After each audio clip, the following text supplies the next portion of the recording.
Well, hello and welcome back to AC's Make and Repair. Well, here's a Stanley No.3 hand plane. I got this many years ago and I haven't done anything with it. It's been just stored in a shop, but when I did get it, it had been lying on its side, and this side's fairly badly pitted. It's actually in remarkably good condition otherwise, apart from surface rust. I don't think it's done very much work. I think, just guessing, I don't even know if the blade's been sharpened once even. It's done minimal work. There you go. Never even honed once. Never even honed once. Not even a cross mark on it at all from a stone at all. I can't tell on the front if it's been honed on the front, but usually when you hone or sharpen a blade, you give it a couple of swipes in the back like that to sharpen it, to take the burr off, I should say. And there's no marks whatsoever on the back showing that it hasn't been sharpened at all once. Oil there, I'd say from the factory. So, like I say, hasn't really done any work at all. I believe basically a brand new plane. However, unfortunately, all this pitting was because it was light on its side. This has obviously been exposed to the sunlight. We'll clean that off and run a couple of coats of shellac over that and the handle again. But it basically is a brand new plane that has been neglected and left lying around for years before I got it. And when I stored it, I would have sprayed a bit of WD or something on that just before I stored it. The first plane I ever bought, the first hand plane I ever bought, was a Stanley No.4. This is a No.3. Anyhow, enough of that. I'm going to clean this up today. And we're not going to totally restore it, but we're going to clean it up to working use. Clean the sole up, clean that side up, and I'll show you how I did it.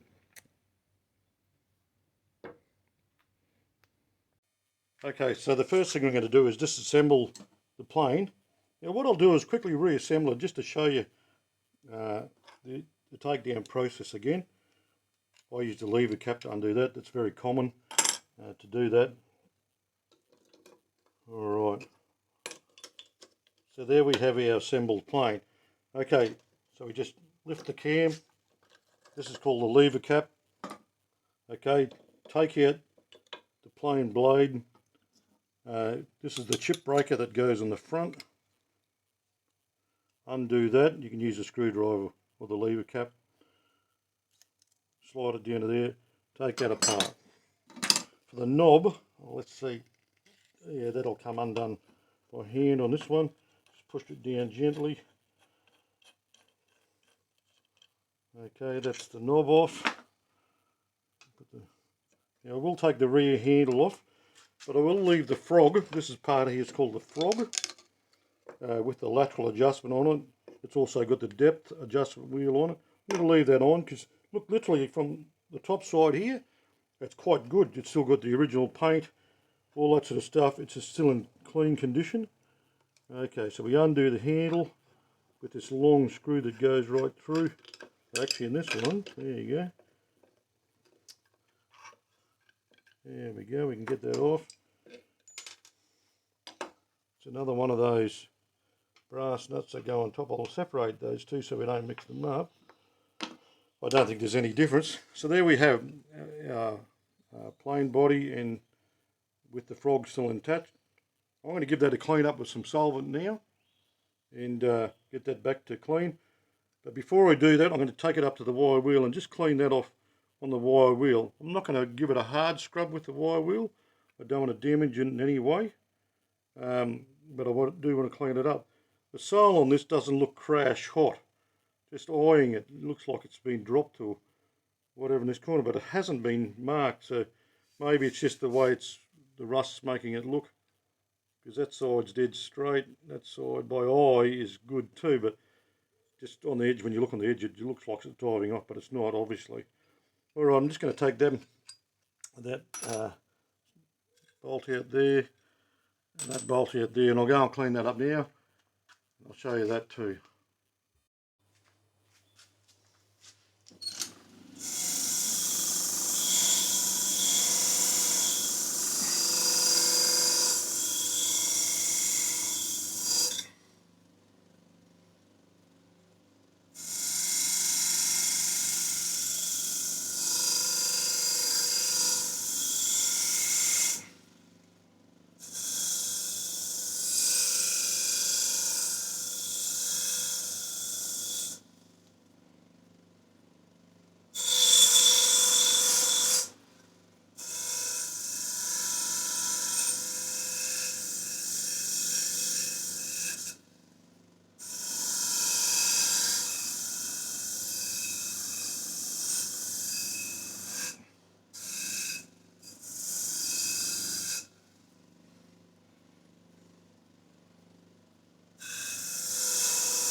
I'm just washing these parts down with kerosene. This surface rust, I'll probably use a little bit of fine wet and dry carborundum sandpaper on them, just to clean up that rusty parts. I might even be able to do that with the wire wheel.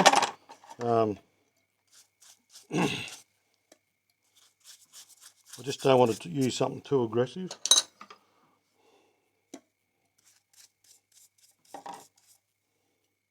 Same with the plain iron or blade. Little bit of surface rust on it too. Nothing crucial. That oil was actually linseed oil. So maybe somebody out there knows whether Stanley put linseed oil on their planes when they first sold them. I don't know for a fact, but I know one thing: this has never been sharpened, this iron. Never. If it has been sharpened, they haven't done the back, and the front definitely doesn't look like it's been touched. But it has had a bit of work, a bit of a wear in the middle there. Anyway, we can give that a hone up. Let's give that a blow off before I wash and get the bulk of the dirt off.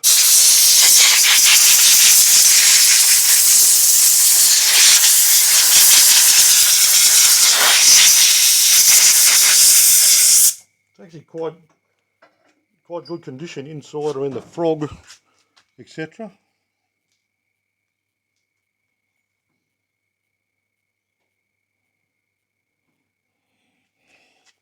But I'll give it a good wash in there and here.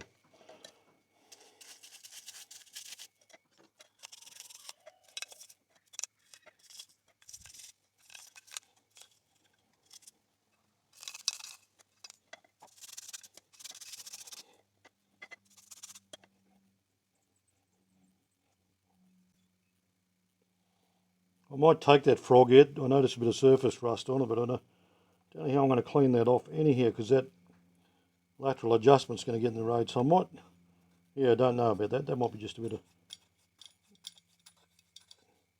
oh no, most of that's coming off. So might be just a bit of staining from the linseed oil. Anyhow, it's not a problem. It's nice and flush. I'll give that a bit of a rinse off. Actually, I won't. I'll rinse it off after I've cleaned the sole up.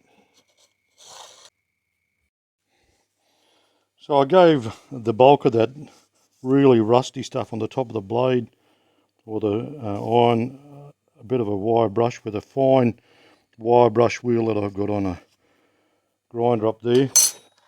And it's not actually a fast revving grinder, it's a slower buff wheel. And it cleaned it up quite good. Buff wheels are quite good, but you've got to watch it. It can actually start being like an abrasive if you push too hard. It can actually remove material. And there you go. There's an example of how it was lying on that side, and it's pitted on that side of that chip breaker too. So it must have got a fair bit of moisture on that side where it was lying for years. I don't know any of the history on it, I got it years ago, don't even know where, could have been a garage sale or something like that. What you people in America call a yard sale. Whatever the case, it's second hand, and it's still a good little plane, and I'm looking forward to using it. I use a hand plane a bit just for chamfering a lot and so forth. I'll give that a bit of a blow down too now that I've done that. Get the bulk of that rubbish out. I'll take that out of the camera because I don't want to get it all over the lens.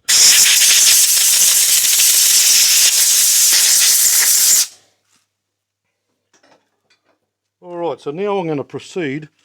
I'll get some paper, some abrasive paper of some description, and I'll put that down on a flat surface. I would say the top of my bench here is a middle surface, so it would be flat enough. If I've got a piece of glass, I'll use a piece of glass and put the abrasive paper on that. Okay, so I've got a bit of old sanding belt here. I'm going to put a little bit of this old Caro on it, and I'll do the good side first.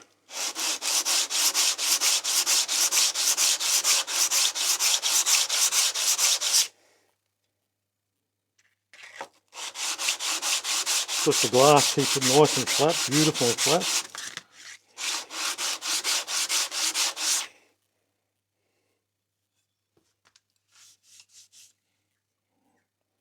Rightio, that's that side. I'm going to go over with another finer piece.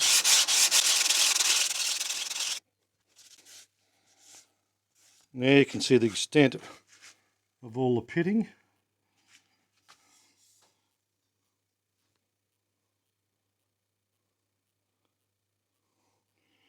So I'm not going to get all that out, I know that. So all I can do is I'll give it a bit of a rub with this grit for a while, get it back to good bare metal on that side, good bare metal on that side, and then I'll go down to a finer grit. I'll do the sole too a little bit.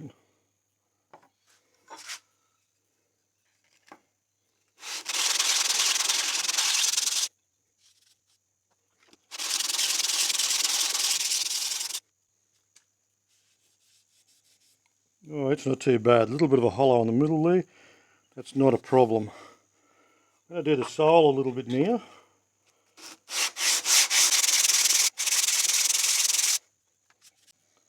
Sole's a bit messy.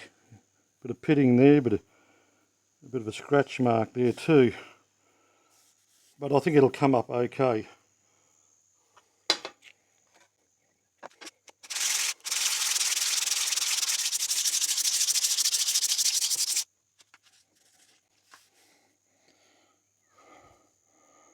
Alright, still a bit messy, as you can see.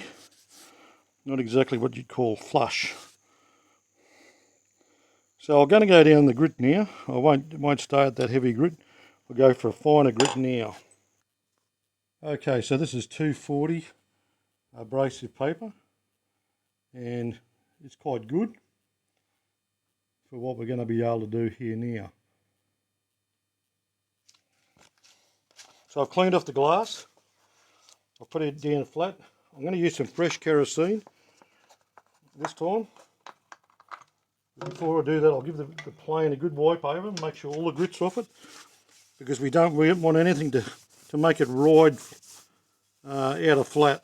You need it to ride flat on the paper.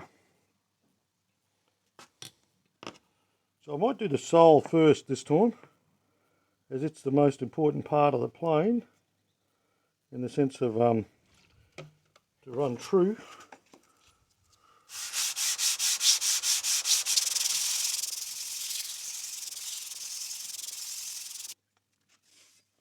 That's coming up better. Not the best yet, but I'm sure it'll come up lots better than that.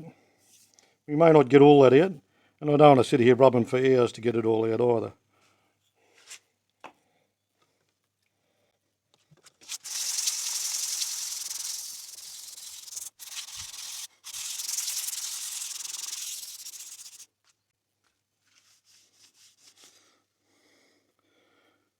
Definitely moving it, but I don't really want to spend hours on it, like I said, to try to get that out. Could have been tightened too heavily when they did it in the factory. I don't know if that would pull it up. I don't think so. I'll give it a bit more, but I'm not going to take that out if it's neither here or there. It's a minor thing really for what this plane will be used for. It's not like it's going to be my main straightening plane or smoothing plane, that's for sure.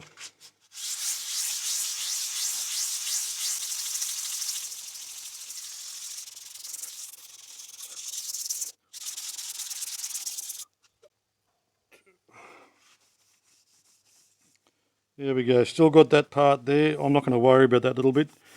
I mean, some people would, but I'm not going to be one of them.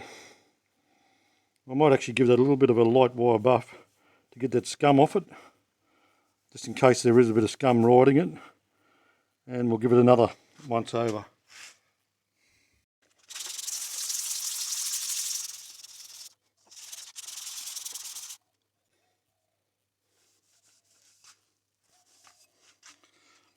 Alright, I think that is about as good as I'll get it. It is coming flush here now.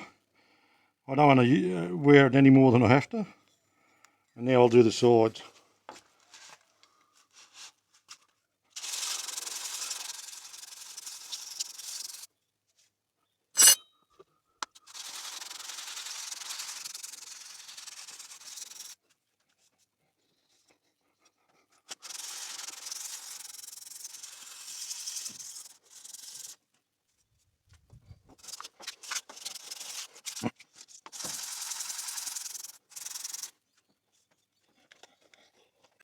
I'll just give that iron a bit of a once over too while I get this flat.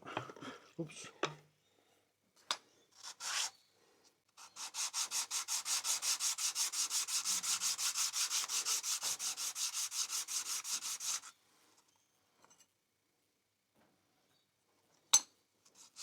Bit of a bend in that iron.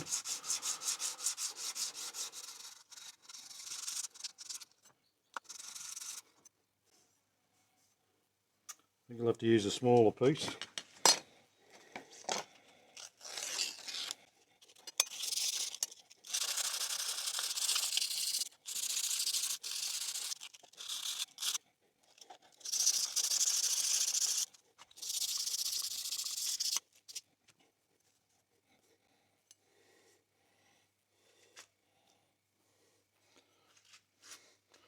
That's got all the surface rust. You'll see a bit of browning there. That's in deeper. I'm not going to take that off, but it's cleaned it up nice and smooth.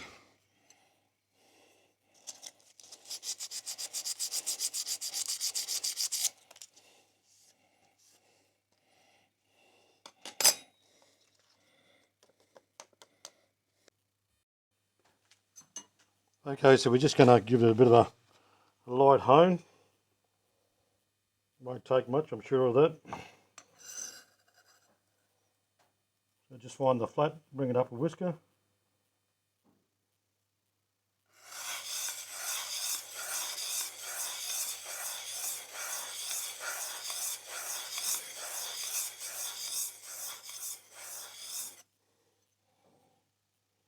There's burr on the back already, good sign. Now I'll show you that back before. Now that's the back before I flatten it on the back. I'm just trying to get a good bit of light on there for you. You can see there's no stone marks whatsoever.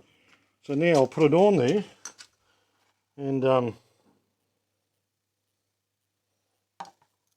put it down.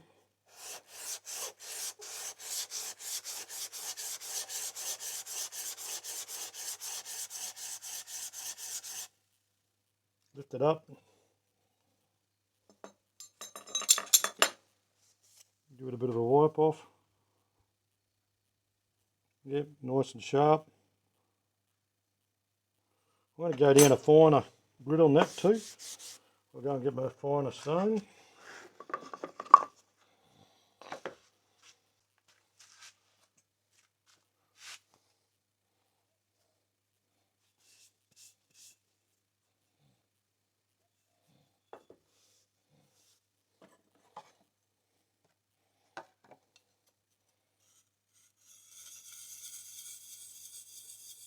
very fine, this stone.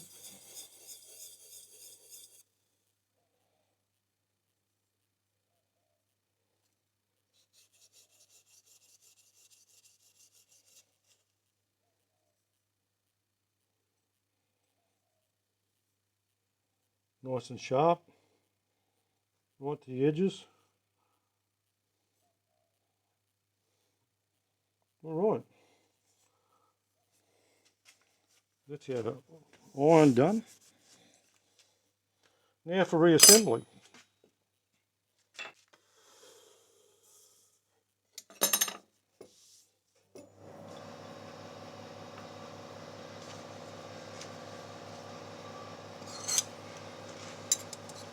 Yeah, you slip your chip breaker on. I usually allow not quite the thickness of the blade or the iron back from it. So really about anywhere between about 2mm I would say back from the edge. I always try to make sure my chip breaker is nice and parallel on these sides too. It's not a necessary thing, but it definitely has to be parallel at the front edge here. Like I say, about 2mm is what I'd go to. You can use your lever cap or a screwdriver to tighten that once you get in position.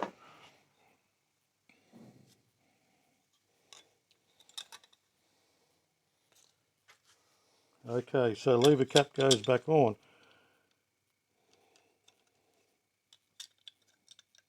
You have to check your adjustment because it might be a bit out. Since you've done that, I'll just adjust that out and then I'll adjust it back because I don't want to damage the blade at all while I'm assembling.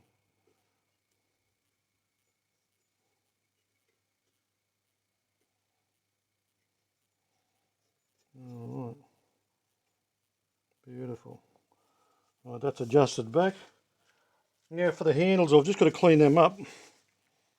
And once I've cleaned them up, I'll give this one a coat of shellac. See the shellac that's on it, which is shellac, I'm sure of it, is all dirty and crispy. So I'll put a bit of a sand up and might be able to put that in the drill press some here with the original bolt even, just to give it a bit of a sand. That might make it easier. So if I can find the nut, yeah, there it is. I'll do it that way, I think. No, I can't do it that way.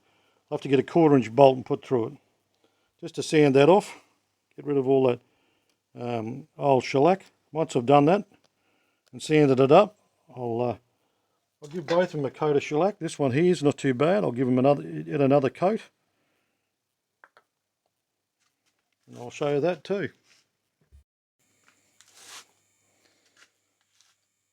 So I did shellac that, I sanded it, and I took the opportunity to put a bit of darker stain on it between coats. Actually, sorry, I didn't sand it, I wiped it down, and I took the opportunity to give it a bit of darker stain. I've given it one coat of shellac, I'm going to give it another coat now, and it's fairly porous timber, whatever it is, some sort of oak I think, and it's fairly taking the shellac in the depths of it, so I'll probably give it another coat now and another coat later.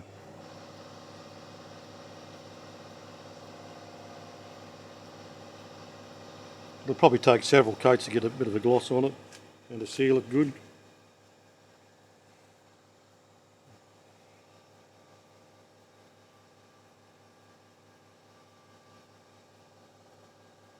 Just let it dry out again. Now it's just a matter of putting it back together.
Well, thanks for joining me again today as I cleaned up this little Stanley No.3 plane.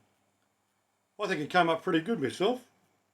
By no means I'd claim to be a restorer of these planes. There's plenty of guys out there on the internet that take a lot of time and effort to restore these to just about factory condition or better, nearly, because they do them that good. They look probably better than what they did from the early 1900s factory production. But I wanted to restore it just back to and repair it back to usable capacity so I could use it again. I've got several hand planes that I use, and this would be the smallest of this style of plane that I have. So I'm glad you came along with me. Don't forget to hit the notification bell if you want to watch some follow-up videos. If you haven't subscribed, please subscribe. And if you like the video, please hit the thumbs up. And I'll catch you on the next one. Bye for now.